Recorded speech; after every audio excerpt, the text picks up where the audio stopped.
Destroying North Korea's nuclear weapons would require ground invasion, Pentagon says in a response to a letter from two Democratic congressmen. The Pentagon says it is assessing North Korea's threat, as well as the casualties that could come from an active conflict with the country. Washington: The only way to locate and destroy with complete certainty all components of North Korea's nuclear weapons program is through a ground invasion.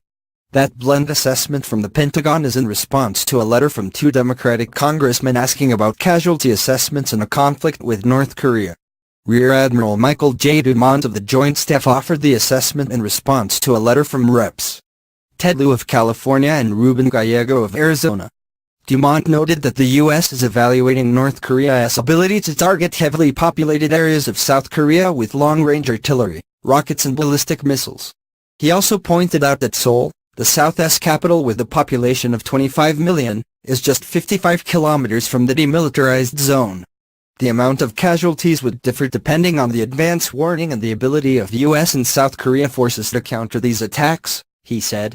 A classified briefing would be the best place to discuss in detail the capability of the U.S. and its allies to discuss capabilities to counter North Korea's ability to respond with a nuclear weapon and eliminate North Korea's nuclear weapons located in deeply buried, underground facilities, he said. He also mentioned the possibility that chemical and biological weapons might be used by the North in case of a conflict. Military officials would be happy to join the intelligence community to address these issues in a classified briefing, he said.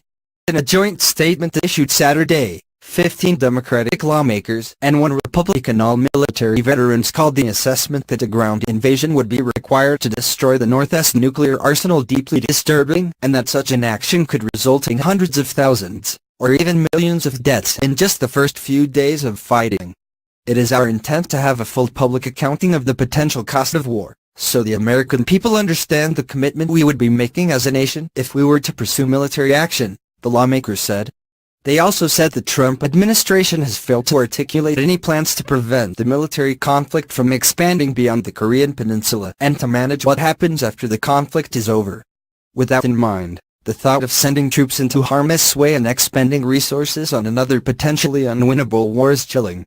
The president needs to stop making provocative statements that hinder diplomatic options and put American troops further at risk, they said.